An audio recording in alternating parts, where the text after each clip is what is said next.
IQ level academy में आपका स्वागत है। आज अपने चलेंगे प्रश्नोत्तरी की तरफ, जो अपने सेकंड ग्रेड के लिए दोस्तों के लिए स्पेशल मैंने तैयार किए हैं और आगे भी कंटिन्यू चलते रहेंगे और फिर उसके बाद देखते हैं। तो आपने प्रश्नोत्तरी अभ्यास क्या है, ठीक है, तो आपने कितनी तैयारी कर रखी है, आपका जांचने का फॉर्मूला है। कुछ क्वेश्चन होते हैं जो इधर उधर के होते हैं, वो भी आपको दिए जाएंगे। तो सबसे पहला अपना आईक्यू लेवल पे चलता है क्वेश्चन जो है, वो सबसे पहला क्वेश्चन अपना आईक्यू पे है कि बुद्धि लब्धि जो है उसके निकालने का सूत्र क्या होता है। बुद्धि लब्धि निकालने का सूत्र क्या होता है? मानसिक आयु गुणा वास्तविक आयु गुणा 100। ये तीनों चीज तो होती है, लेकिन इसको सीक्वेंस से तैयार करना है। वास्तविक आयु बटा मानसिक आयु गुणा 100, ये भी नहीं होगा, क्योंकि बुद्धि लब्धि के अंदर सबसे पहले क्या होती है, आदमी की मानसिक आयु देखी जाती है। सबसे पहले मानसिक आयु देखी जाएगी, उसके बाद उसकी वास्तविक आयु देखी जाएगी, फिर उसको 100 से गुणा करते हैं तो उस आदमी का आईक्यू पता चलता है। आईक्यू लेवल लगभग 110 माना गया है। नॉर्मल जो मनुष्य होता है उसका आईक्यू लेवल 110 माना गया, 100 से 110। अपना जो ब्रेन होता है ना, वो मात्र 3% या 4% ही काम करता है, और वैज्ञानिक लोगों का 3-4% करता है, हम लोगों का 2.5 और 3 के बीच में रहता है, ठीक है। तो मानसिक आयु जो उसके माइंड की आयु है, वो कितना सोच सकता है, कितना पढ़ सकता है, कितना लिख सकता है, वो मानसिक आयु हो गई। और वास्तविक आयु जो उसकी उम्र जिसने जी ली वो उसकी उम्र हो गई, और गुणा 100 कर देते हैं तो उसकी जो बुद्धि लब्धि है वो आ जाती है। तो सबसे पहले ब्रेन को नापा जाएगा, उसके बाद उसकी उम्र को नापा जाएगा, उसके बाद गुणा 100 से कर दिया जाएगा। अगला जो क्वेश्चन है अपना है आवश्यकता अवकलन का सिद्धांत। किसका है? आवश्यकता अंकलन का सिद्धांत, जिसको चालक न्यूनता सिद्धांत भी बोलते हैं। चालक न्यूनता सिद्धांत भी बोलते हैं, चालक न्यूनता सिद्धांत। ये चालक न्यूनता सिद्धांत जो था, कुर्ट बेविन ने दिया था, जेरोम ब्रूनर ने दिया था, एडविन गुथरी ने दिया था, या क्लार्क लियोनार्ड हल ने दिया था। क्लार्क लियोनार्ड हल ने जो है वो आपका आवश्यकता चालक का सिद्धांत दिया था। भारतीय संविधान का निर्माण किस सभा के तहत हुआ था? तो भारतीय संविधान का निर्माण जो था वो कैबिनेट मिशन के तहत हुआ था। माउंटबेटन योजना के अंदर भारत और पाकिस्तान के बंटवारे हो गए थे, 3 जून की बात है 1947 की। क्रिप्स मिशन के अंदर स्टीफर्ड क्रिप्स आए थे, इसकी बात को मान ली गई थी। वेवल योजना, वेवल योजना में कहा गया कि जो गवर्नर की कार्यकारिणी परिषद है ना, उसमें गवर्नर को और जो सेना का कमांडर होता है ना, उस कमांडर को छोड़ के सारे सदस्य क्या होंगे? भारतीय होंगे। तो किस योजना के तहत हुआ था? कैबिनेट मिशन के। आल्पस पर्वतमाला, एक तो आता है आल्पस पर्वत, और एक आता है दूसरा दक्षिणी आल्पस पर्वत। दक्षिणी आल्पस पर्वत। तो आल्पस पर्वत जो है वो आपका यूरोप के बीच के अंदर है, मध्य यूरोप में है। आल्पस है, कार्पेथियम है, जूरा पर्वत है, फिर आपका पेनिन है, पेनिन आता है, फिर स्कैंडिनेवियन पर्वत जो आते हैं वो सारे के सारे यूरोप के पर्वत है, ठीक है। तो ये जो आपका आल्पस पर्वत कहाँ का है? यूरोप आपका राइट आंसर है। बाकी न्यूजीलैंड के अंदर कौन सा है? दक्षिणी आल्पस है। ऑस्ट्रेलिया के अंदर कौन सा है? ग्रेट डिवाइडिंग रेंज है, आपको पता ही है। अफ्रीका के अंदर आपको पता ही है कि एटलस और किलिमंजारो है। एटलस पर्वत है वो तो उधर जो उसके पूछा जाता है कि एटलस पर्वत की स्थिति क्या है, तो वो उस साइड में है, तो उत्तर पश्चिम साइड के अंदर एटलस पर्वत है, ठीक है। ये कहाँ पे आपका? अफ्रीका में। किलिमंजारो तंजानिया के अंदर है, आपको पता ही है। किलिमंजारो जो है वो तंजानिया के अंदर पर्वत है, और इसकी चोटी का नाम भी किलिमंजारो पर्वत चोटी रखा गया है। एटलस पर्वत जो है वो आपका मोरक्को है, अल्जीरिया है, ट्यूनेशिया है, फिर नाइजीरिया, उस जगह जो क्षेत्र है ना उसके अंदर, चारों देशों के अंदर ये फैला हुआ है, ठीक है। अपना 5 नंबर का क्वेश्चन है कि संयुक्त राष्ट्र संघ जो है उसके कितने अंग है? तो आपको पता है संयुक्त राष्ट्र संघ के 6 अंग है। 6 के अंदर जो अंतरराष्ट्रीय न्यायालय है उसका ही जो हेडक्वार्टर है वो नीदरलैंड हैग के अंदर है, बाकी सारे के सारे न्यूयॉर्क में है। तो कितने हैं? 6 अंग है। एससीओ संघाई से, ये भाई एग्जाम में आएगा, एससीओ संघाई सहयोग संगठन के बारे में असत्य क्या है? इसकी स्थापना कब हुई थी? 15 जून 2001 को हुई थी। इसका मुख्यालय कहाँ है? बीजिंग के अंदर है। इसके वर्तमान में कितने सदस्य हैं? 8 सदस्य हैं, क्योंकि सदस्य जो थे ना पहले 5 सदस्यों ने इसको स्टार्ट किया था, ठीक है। 3 सदस्य और जुड़ गए। भारत इसका संस्थापक है नहीं, भारत संस्थापक नहीं है। भारत 2017 में भारत और पाक और भारत इसके सदस्य बनाए गए थे, ठीक है।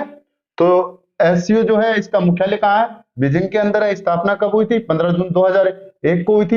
ये इसलिए ज्यादा इंपॉर्टेंट है क्योंकि 2023 का है ना, 2023 का भारत में होगा, भारत में होगा, ये ध्यान रखना। पूछा जा सकता है कि एससीओ जो है वो मध्य एशिया का है ना, तो मध्य एशिया के अपने इतने लिंकेज अच्छे नहीं थे, पहली बार अच्छे जुड़े हैं, तो अच्छे जुड़े हैं तो उसका क्वेश्चन बनता है। आगे आता है द्वितीय तत्व सिद्धांत किसका है, तो द्वितीय तत्व सिद्धांत अल्फ्रेड बिने, स्पीयरमैन, थोर्नडाइक और बर्वन वर्मन का। किसका है, स्पीयरमैन का है। ये जो द्वितीय तत्व सिद्धांत किसका है, स्पीयरमैन का है। जनगणना पशुगणना जो हुई थी 2019 के अनुसार राज्य में कुल कितने पशु हैं, ठीक है, 557.32 लाख, 568.01 लाख, 520.17 लाख या 308.17 लाख, कितने हैं, तो 568.01 लाख जो पशु हैं वो टोटल पशु राज्य के अंदर जो अपनी 2019 के अंदर जनगणना हुई थी उसमें है। राजस्थान भारत के किस भाग में स्थित है, तो उत्तर पूर्व में है या मध्य में या दक्षिण पश्चिम में है या उत्तर पश्चिम में, तो ये भारत है आपका, ठीक है, ये भारत है। यहाँ पे राजस्थान है, ये राजस्थान है, तो ये कौन सा हिस्सा हो गया, उत्तर हो गया, और ये इधर का कौन सा हो गया, पश्चिम हो गया, तो राजस्थान उत्तर पश्चिम के अंदर है, ठीक है। अगला जो है वो दोस्तों ये है कि खेत में जानवरों को भगाने के लिए जो मानव आकृति बनाते हैं ना, उसको क्या नहीं बोलते, बोलते हैं वो तो सबको पता है, टाउ बोलते हैं, लेकिन क्या नहीं बोलते, नहीं। देखो क्वेश्चन जितना छोटा होता है उसको 3 बार रीड करना है, 3 बार पढ़ना है, जितना छोटा क्वेश्चन होगा उसको 3 बार पढ़ना है, और जितना इजी क्वेश्चन लगे उसको तो खास तौर पे 2 बार पढ़ना ही पढ़ना है, क्योंकि वो और कॉन्फिडेंस से गलत हो जाते हैं और वही क्वेश्चन आपको बाहर करवा देते हैं। तो खेत में जो जानवरों को भगाने के लिए मानव आकृति लगाते हैं उसको विदकण, विदकण कुछ जगह बोला जाता है, विदकण बोला जाता है, टाउ बोला जाता है, हमारी शेखावटी के अंदर टाउ बोला जाता है, रेवड़, रेवड़ किसको बोला जाता है, भेड़ों का जो झुंड होता है उसको रेवड़ बोला जाता है। और बीजूका, बीजूका आपने वो नायक फिल्म देखी होगी अनिल कपूर वाली, उसके अंदर वो ऐसे ऐसे दिखता है तो वो बीजूका बोलते हैं उस टाइम पे, ठीक है। अगला है चिनुक, पवन के बारे में असत्य क्या है, चिनुक जो है वो क्या है, एक स्थानीय पवन है, बिल्कुल सही बात है। असत्य और सत्य पे ध्यान रखना है, यहाँ पे मार्क करना है आपको, असत्य क्या है, तो ये स्थानीय पवन है, ये रॉकी पर्वत के पास से गुजरती है, सही बात है, रॉकी पर्वत है, फिर आपका अपलेशियन पर्वत है, फिर इसके अंदर यहाँ पे सिलिकन वैली भी है, तो ये जो है रॉकी पर्वत इसके पास से गुजरता है, ये यूएसए के अंदर है। और उसके आगे जो आता है कि बर्फ को खाने वाली, बिल्कुल इसको स्नो फोल्डर बोला जाता है, बर्फ को खाने वाली बोला जाता है, क्योंकि उस टाइम पे जो आपका ये जो क्षेत्र होता है ना मिसिसिपी मिसौरी नदी का, इस क्षेत्र के अंदर बर्फ जम जाती है, और वो बर्फ जब ये चिनुक हवा चलती है तो ये उस बर्फ को खा जाती है। एक्चुअली ये ऊपरी अक्षांश में तो ठंडी रहेगी, ठंडी पवन है ये, ठीक है, तो उस बर्फ को पिघला देती है, जानवरों के लिए चारा हो जाता है, तो इसलिए इसको बर्फ को खाने वाली पवन भी बोला जाता है। इसे डॉक्टर पवन, डॉक्टर पवन नहीं बोलते, ये हैमिल्टन को बोलते हैं, हैमिल्टन को, हैमिल्टन जो पवन है ना, हैमिल्टन, हैमिल्टन जो पवन है उसको डॉक्टर पवन बोलते हैं। ये आपकी चलती है जीटीबी में, जीटीबी नगर में, घाना, बेनिन, टोगो, नाइजीरिया में चलती है जो आपकी हैमिल्टन। ये आरपीएससी का अच्छा क्वेश्चन है, पूछा हुआ क्वेश्चन भी है कि डॉक्टर पवन किसको बोलते हैं, तो हैमिल्टन पवन को बोलेंगे। ये घाना, बेनिन, टोगो और जो आपका नाइजीरिया है उसके अंदर, नाइजर में चलती है, नाइजीरिया ऊपर है, नाइजर नीचे है। हाथी विद्रोह, हूथी विद्रोह है ये हूथी विद्रोह कौन से देश में चल रहा है, हूथी विद्रोह जो है वहां के राज शासन जो है, शाही शासन है, उसके खिलाफ आम जनता कर रही है, वर्तमान में चर्चा में है, ये यमन के अंदर चल रहा है। हूथी विद्रोह जो है वो यमन के अंदर चल रहा है, सऊदी अरब, ओमान और ईरान के अंदर ये नहीं चल रहा। ये यहाँ की जो हूथी जाति है ना वो क्या कर रही है, जो अपने शाही राज परिवार है उसके खिलाफ विद्रोह कर रही है कि वो ज्यादा ही पैसे खर्च कर रहे हैं, जनता के ऊपर टैक्स ज्यादा लगा रहे हैं। तो ये हूथी विद्रोह कहाँ का है, यमन का विद्रोह दोस्तों, ये पूछा जा सकता है। आगे है माही नदी के क्षेत्र को क्या कहते हैं, सबको पता है कांठल कहते हैं। थली किसको कहेंगे, थली चूरू का जो क्षेत्र है उसको थली कहते हैं। फिर छप्पन किसका कहेंगे, प्रतापगढ़, डूंगरपुर, बांसवाड़ा का जो 56 गांव के नदी नालों का समूह है उसको छप्पन कहते हैं। नाली किसको कहते हैं, घग्गर नदी का जो समतल सपाट जो क्षेत्र है उसको नाली कहते हैं। घग्गर जो नदी है उसके क्षेत्र को नाली कहेंगे। 56 प्रतापगढ़, डूंगरपुर, बांसवाड़ा का जो क्षेत्र है, 56 नदी नाली का जो समूह है उसको बोला जाएगा। थली चूरू को बोला जाता है आम भाषा में। काठल जो है उसको माही नदी का क्षेत्र कहते हैं। ठीक है, आगे आता है बीकानेर का जूनागढ़ जो किला है वो किसने बनवाया था? तो बीकानेर का जूनागढ़ किला राव जैत सिंह ने, राव बीका ने, राव कल्याणमल ने या महाराजा राज सिंह ने। तो यहाँ पे मिस हो जाते हैं, अपन बीका लगा देते हैं, नहीं ऐसा नहीं है, महाराजा राज सिंह जी ने ये किला बनवाया था। ठीक है दोस्तों, अगला क्वेश्चन है अपना पेरिस सम्मेलन का। पेरिस सम्मेलन से संबंधित नहीं है, सबसे पहले हाँ और नहीं के ऊपर आपको टिक करना है। 192 देशों ने भाग लिया, बिल्कुल लिया।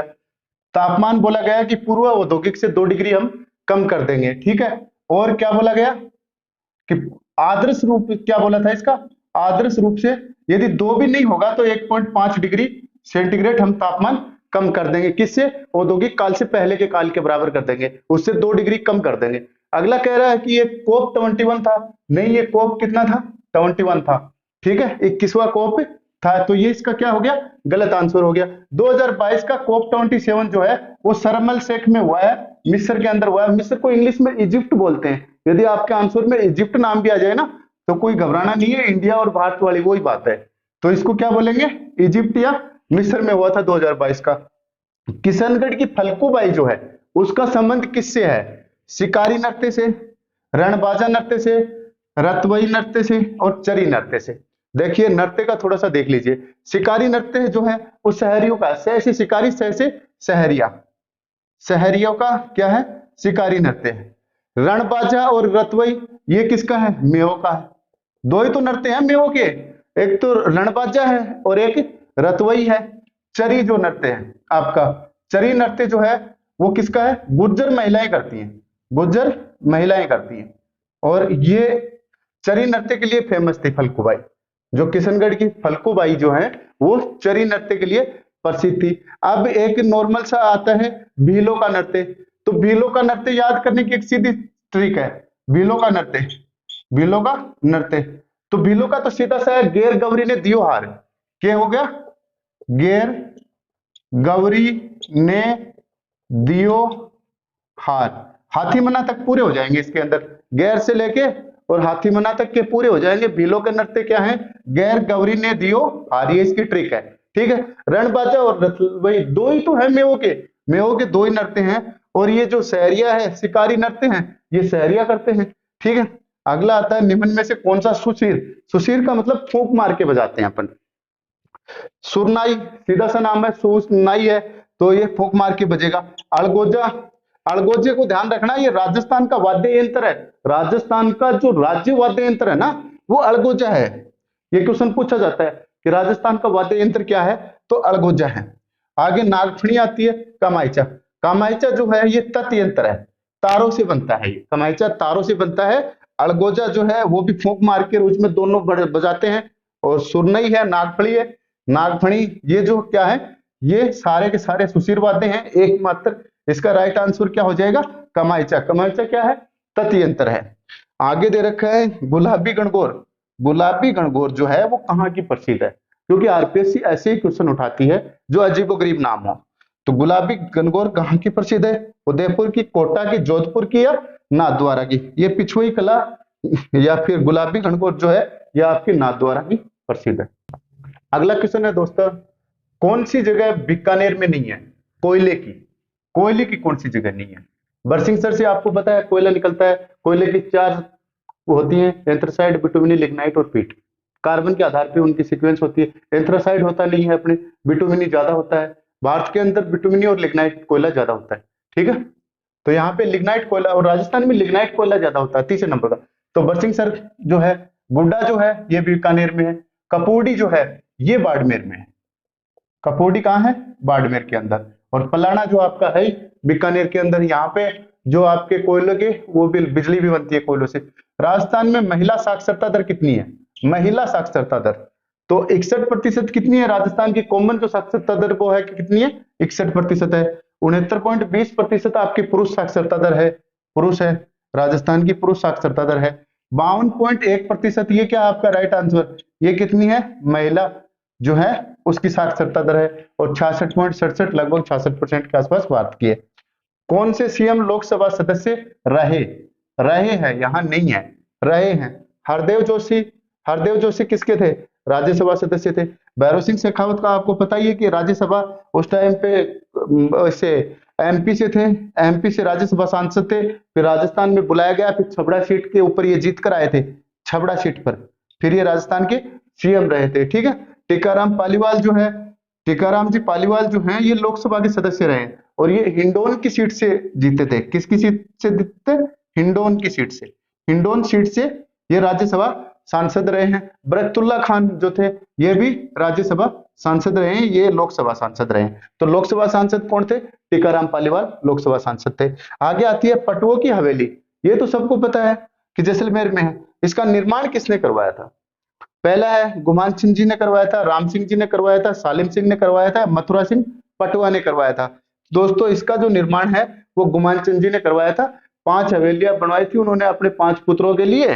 ठीक है, 5 हवेलियां 5 पुत्रों के लिए बनवाई थी। तो पटुओं की जो हवेली है वो उसके अंदर सबसे बड़ी जो हवेली है वो सालिम सिंह की हवेली है। ये इनके बेटे थे, गुमान सिंह के बेटे सालिम सिंह थे, और ये जो है ये सबसे बड़ी हवेली है। और ये बनवाई किसने थी? तो गुमान सिंह जी ने हवेलियां बनवाई थी। ठीक है। आगे है कौन सा लोकगीत विवाह के अवसर पर नहीं गाया जाता? ठीक है, दुपट्टा, पनिहारी, सीठने और पावना।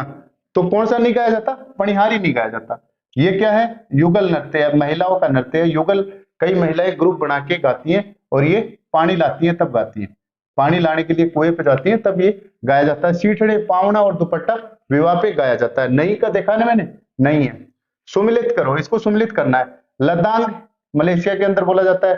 किसको? स्थानांतरित कृषि। स्थानांतरित कृषि आप जानते हो, सीधा सीधा जंगल को जड़ा के काट के कैसे भी करके खेती जो बना लेते हैं वो। फिर अपने नॉर्थ ईस्ट उत्तर पूर्व में ज्यादा होती है ये, वहां पे क्या बोला जाता है? झूमिंग कृषि बोला जाता है। भारत के उत्तर पूर्व में क्या बोला जाता है इसको? उत्तर पूर्व में झूमिंग बोला जाता है, झूमिंग कृषि, झूमिंग कृषि बोला जाता है इसको। ठीक है। अलग अलग जगह अलग अलग नाम है। दीपा है, दीपा नाम किस में बोला जाता है? आपका आंध्र प्रदेश तेलंगाना क्षेत्र में दीपा बोला जाता है। ठीक है। तो लदांग जो है वो मलेशिया में बोला जाता है। मिल्पा जो है वो मेक्सिको और दक्षिण अमेरिका में बोला जाता है। मेक्सिको और दक्षिण अमेरिका के अंदर मिल्पा बोला जाता है। कोनुको जो है वो वेनेजुएला क्षेत्र के अंदर बोला जाता है, वेनेजुएला क्षेत्र के अंदर कोनुको बोला जाता है। और मसोले किस कहां पे बोला जाता है? जायरो क्षेत्र, जो कांगो जायरो का नदी का जो क्षेत्र है ना उस क्षेत्र में इसको मसोला बोला जाता है। दोस्तों इसके चारों ऑप्शन सही है। अब राजस्थान में क्या बोला जाएगा? राजस्थान में बहुत बार क्वेश्चन पूछा जाता है।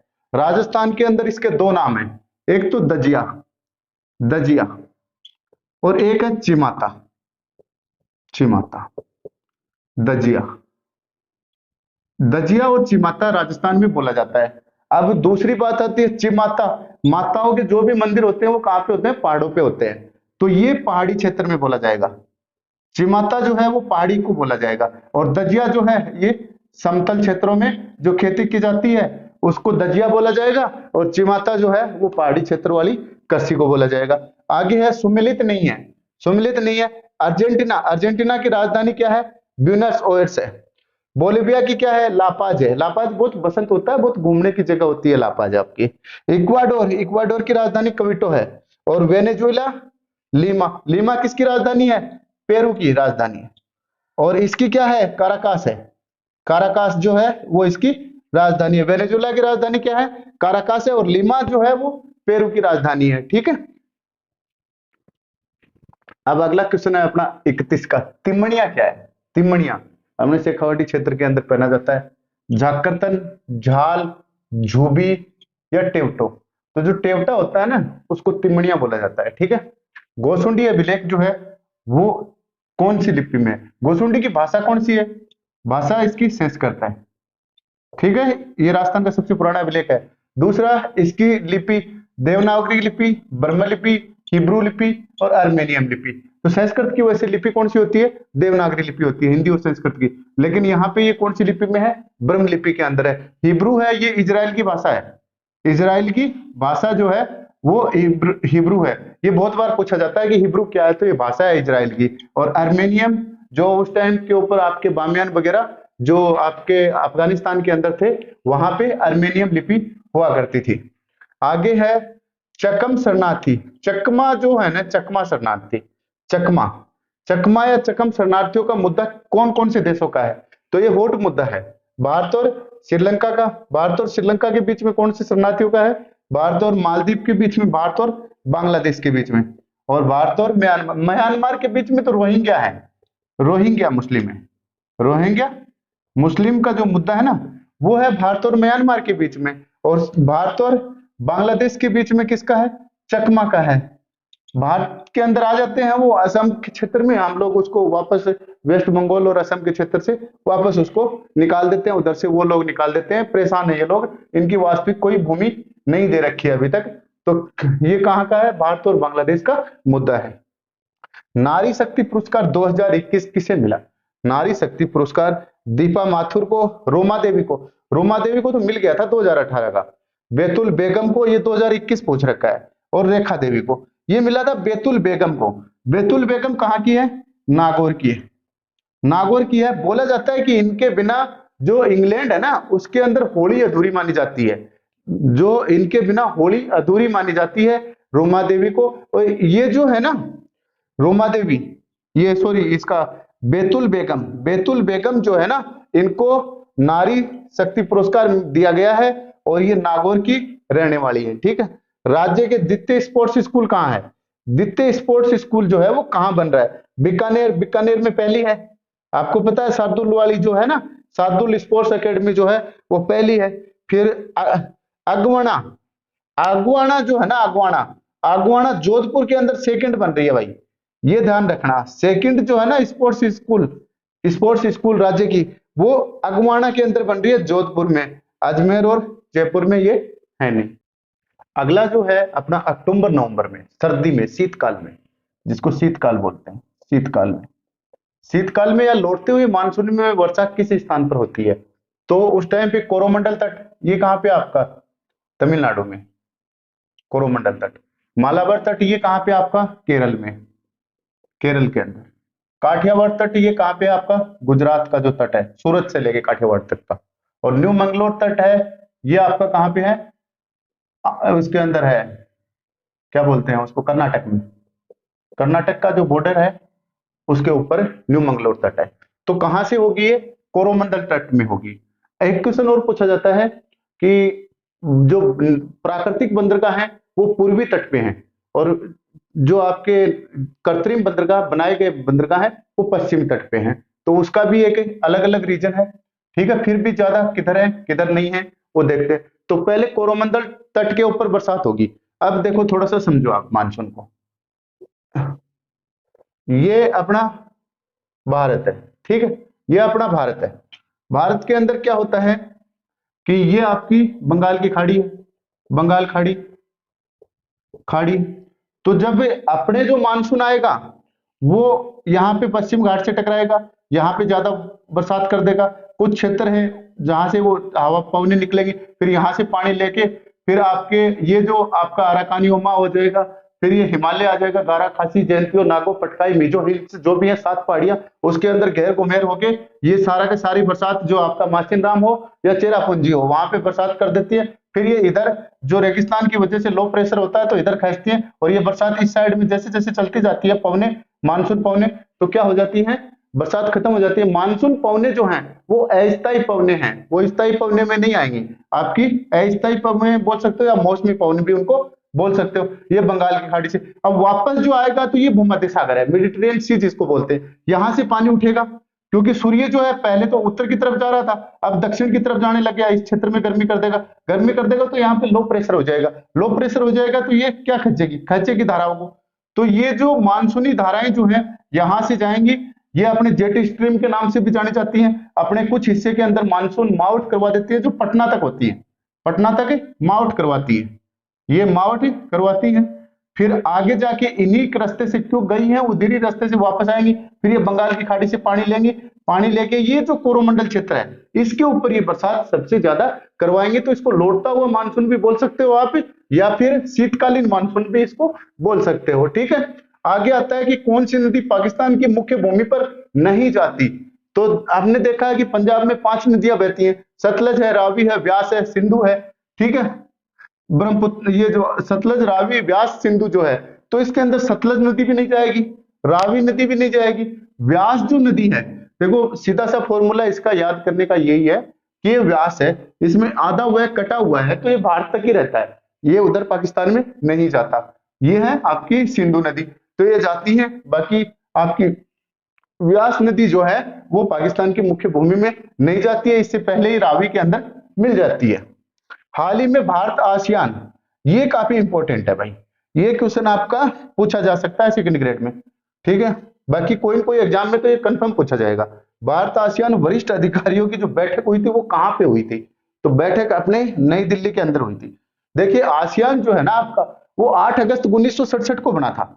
आसियान जो है वो 8 अगस्त 1967 को बना था, 1967 को बना था। इसके अंदर वर्तमान में 10 देश सदस्य हैं, 10 देश जो हैं वो सदस्य हैं। भारत इसका सदस्य नहीं है, भारत इसके जो वहां के पर्यवेक्षक सदस्य के तौर पे जाता है, पर्यवेक्षक के तौर पे जाता है। और भारत कब से जाना स्टार्ट किया है? 1992 से भारत को ये लोग बुलाने लग गए। तो भारत और आसियान जो है ना, आसियान वो 1992 से जाने लगे। तो इन्होंने 30वीं वर्षगांठ बनाई है।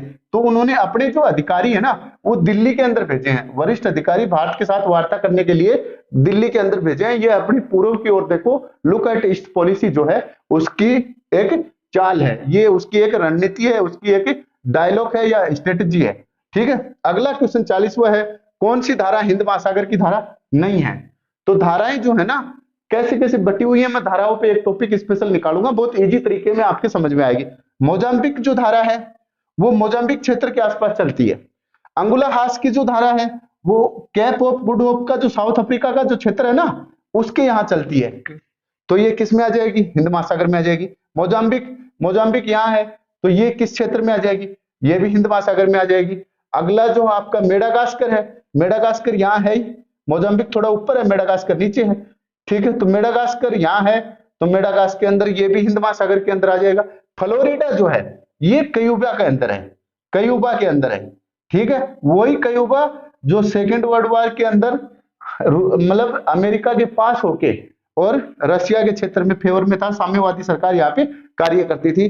तो क्यूबा के आसपास के क्षेत्र में या फ्लोरिडा जो साउथ अमेरिका जो है उसका साउथ हिस्सा है ना फ्लोरिडा के अंदर कैप कैनावरल है, जहां से अमेरिका के अंदर रॉकेट लॉन्च जो होती है ना वो कैप कैनावरल से होती है। फिर टेक्सास है, ह्यूस्टन, वहां पे ह्यूस्टन और गैल्वेस्टन जो है वो नासा हेडक्वार्टर है, आप जानते हो। तो ये फ्लोरिडा से है, ठीक है।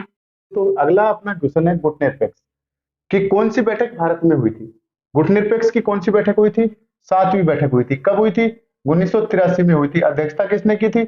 इंदिरा गांधी ने की थी। इंदिरा गांधी उस टाइम पे क्या थी? भारत की प्रधानमंत्री थी। इंदिरा गांधी ने इसकी अध्यक्षता की थी और ये कहां पे हुई थी? नई दिल्ली में हुई थी, ठीक है। नाम की नई दिल्ली में, नाम में 120 देश सदस्य हैं, ठीक है। फेरल का नियम, ये ज्योग्राफी है। फेरल का नियम क्या है? फेरल का जो नियम है ना, पृथ्वी को बताया है गोल बताया गया है। पृथ्वी अपने घूम रही है तो इसके ऊपर क्या होती है? हवाएं भी लगी होती है, इसके क्षेत्र के ऊपर हवाएं भी होती हैं।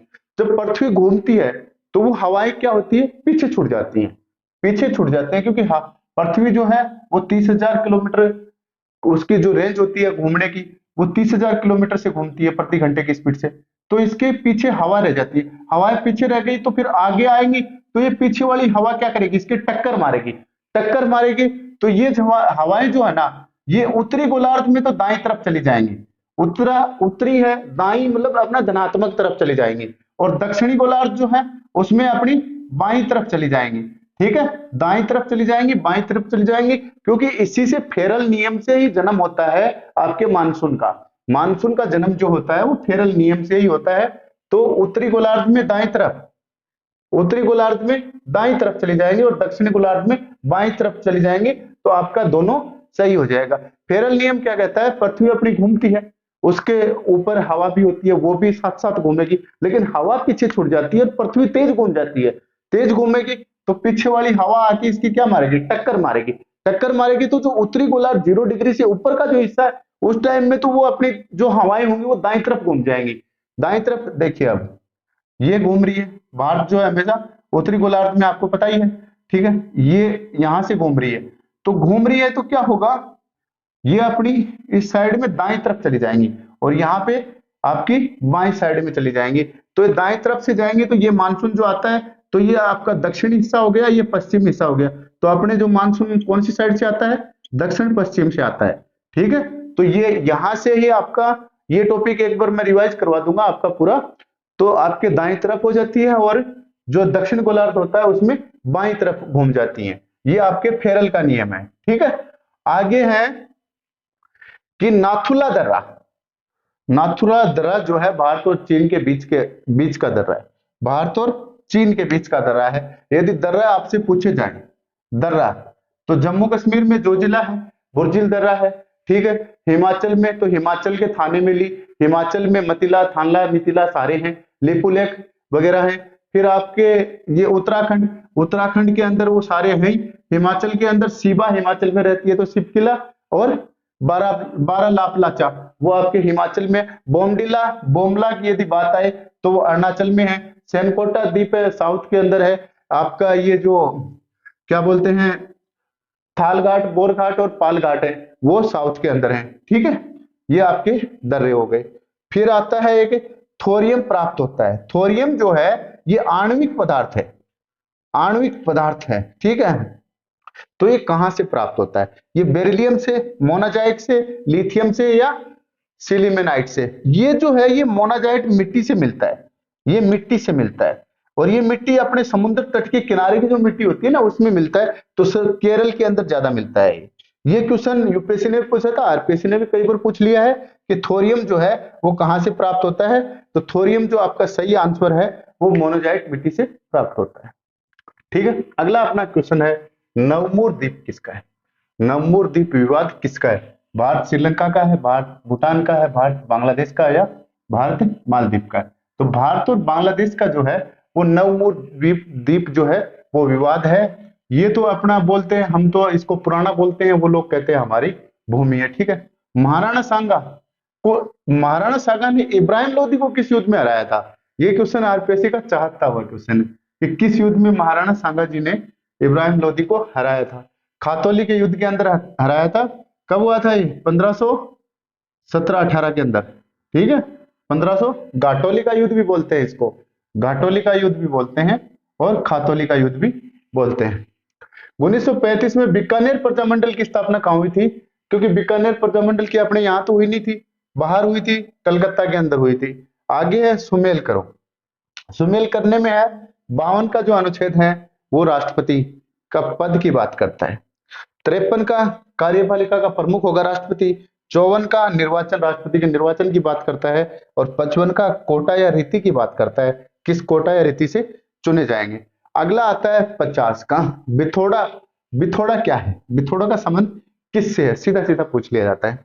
अकबर राजपूत के मध्य हुए युद्ध का है, युद्ध को बिथोड़ा बोलते हैं, या भित्ति चित्र को बिथोड़ा बोलते हैं, या 1857 की क्रांति का एक केंद्र था ये। ठीक है, 1857 की क्रांति का केंद्र था। और चिड़ावा का ख्याल, चिड़ावा का तो ख्याल आपको पता ही है, कोई लेना देना ही नहीं है बिथोड़ा से।